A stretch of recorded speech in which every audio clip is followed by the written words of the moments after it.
You hear something moving in the dark, just past the firelight. Your chest tightens. Your hands go cold. Your body floods with a feeling you don't have a name for yet because the word has not been invented. Every part of you is telling you to run, or freeze, or fight, and you will not know which one until your body decides for you. There is no pill in your pocket. No app buzzing with a breathing exercise. No therapist on speed dial. There is only the ground beneath you, the plants growing at the mouth of the cave, and whatever knowledge has been passed down to you by the people who came before. And here is the strange part. Long before medicine existed as we know it, humans had already found something that helped calm the storm inside their own heads. Tonight, we are going to look at the evidence for that claim, and it is written into something as small and as overlooked as a fossilized tooth. Fast forward to today. If you feel anxious, you have options. A prescription. A wellness app that charges you $9 a month to remind you to breathe. A podcast telling you to journal your feelings before bed. Somewhere there is a bottle of pills in a medicine cabinet with your name on the label, and a sticky note on the fridge that says drink more water. You are probably just dehydrated. We treat anxiety management like it is a modern invention, something we figured out somewhere between the invention of Prozac and the rise of guided meditation apps. But here's the joke. Somewhere in a cave tens of thousands of years ago, a Neanderthal may have already been doing something close to self-care. No candles. No spa music. No app telling them to rate their mood out of 10.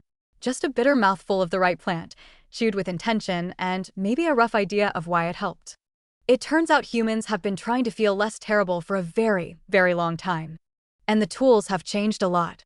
The instinct behind them may not have changed at all. So how do scientists even begin to study something as invisible as a feeling that left no bones behind? They do not look at bones first. They look at teeth. Specifically, they look at something called dental calculus. Dental calculus is hardened plaque.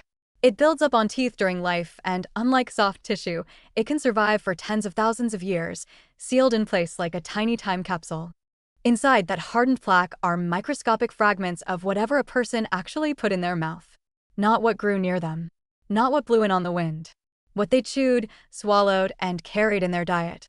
In 2012, archaeologist Karen Hardy and her team sat down with a set of Neanderthal teeth from El Cedron Cave in northern Spain and started scraping away at plaque that had been sealed shut for around 50,000 years. What they found surprised them. Chemical traces consistent with two specific plants kept showing up over and over in sample after sample.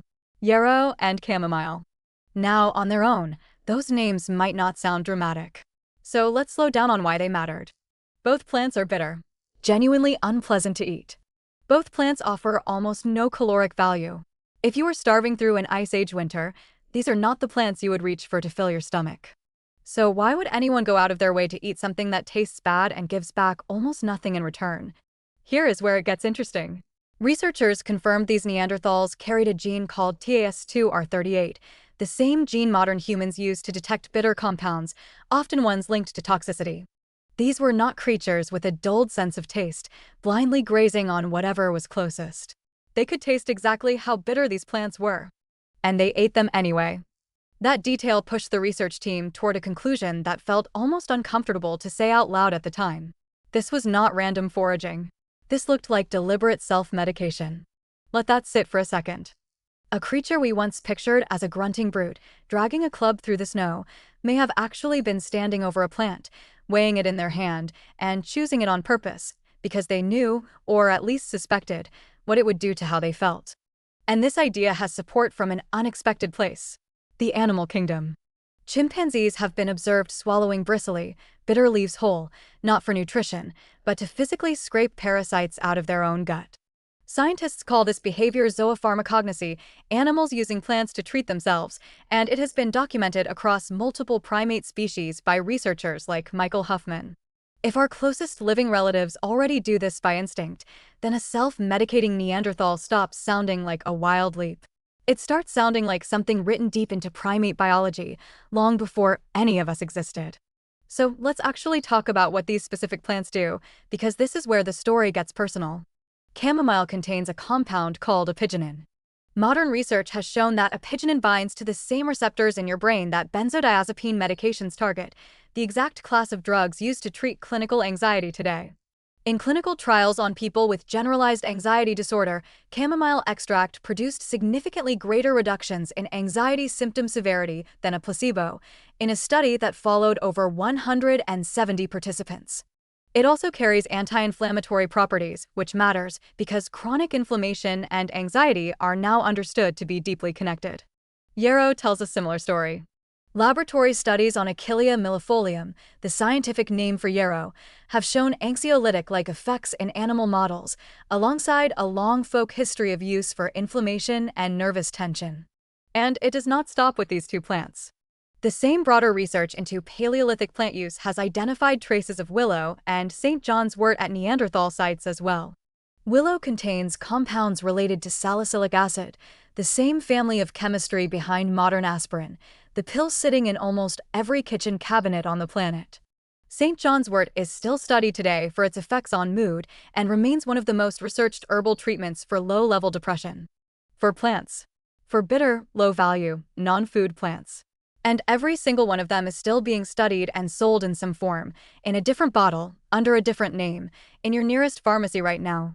None of these would have filled a hungry stomach. All of them are still being researched by scientists for the exact same reasons a Neanderthal may have reached for them tens of thousands of years ago. Before we go further, I want to be straight with you about something. This channel does not exist to give you a comforting story dressed up as history. It exists to show you what the evidence actually supports and to be honest with you when it does not. That is the whole reason this channel is worth your time, and if that approach is something you want more of, subscribing means you will not miss the next one. Now, let's get to the part most videos on this topic skip entirely. The nuance. Here is the honest problem with a title like this one. Anxiety, as a diagnosed psychological condition, is a modern concept. It comes with modern language, modern criteria, and a modern understanding of the mind. We cannot climb inside the head of a Neanderthal from 50,000 years ago and confirm they experienced anxiety the way you or I would describe it on a bad Tuesday. And there is a famous example nearby of how easily this kind of evidence can be overread. At Shanidar Cave in Iraq, archaeologist Ralph Seletsky found a Neanderthal skeleton surrounded by dense clusters of pollen, including yarrow. He called it the flower burial, and for decades it was presented as proof that Neanderthals held funerals, laying their dead to rest on a bed of wildflowers. It became one of the most famous images in all of paleoanthropology. A grieving community, tens of thousands of years ago, saying goodbye with flowers, the way we still do today. Except later research complicated the story. A small rodent called the Persian jerd lives in that exact region, and it is known to drag large amounts of flowers into its burrows to store for later. Burrows belonging to that same rodent were found right next to the skeleton. So the pollen may not be a funeral offering at all. It may simply be a gerbil's pantry, buried by accident on top of a body that was already there. That is the honest state of the evidence. Some of it beautiful and genuinely uncertain. Some of it, like the dental calculus at El Cedron, sitting on much firmer ground. So what can we actually say with real confidence? We can say that Neanderthals, at more than one site, consistently selected specific, bitter, low-calorie plants that modern pharmacology independently confirms have calming, anti-inflammatory, and mood-related effects. That pattern does not happen by accident. It points to applied knowledge, tested through trial and error and passed down, generation after generation, long before anyone could write it down. And that brings us to the bigger idea sitting underneath all of this. We tend to imagine mental well-being as something invented recently, somewhere around the time self-help books started appearing on airport shelves. But the instinct to reach for something, anything, that might quiet a racing mind or a pounding heart is not a 21st century habit.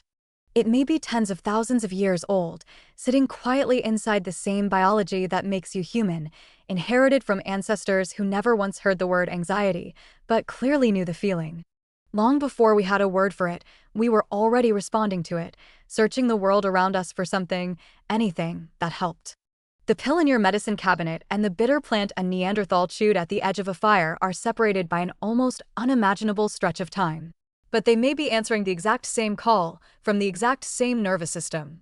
Somewhere in a cave, tens of thousands of years before the first pharmacy ever existed, someone was already trying to feel a little less afraid and reaching for whatever the earth offered. Maybe self-care did not begin with a candle and a bath. Maybe it began with a bitter leaf, a shaking hand, and a fire that needed watching until morning. The species is gone now. The cave is empty. But the instinct they were acting on walked straight out of that cave, through every generation since, and ended up in you. So here is what I want to ask you. When your own mind starts racing, what do you actually reach for? And do you think it connects to something this old, something older than language itself? Let me know in the comments.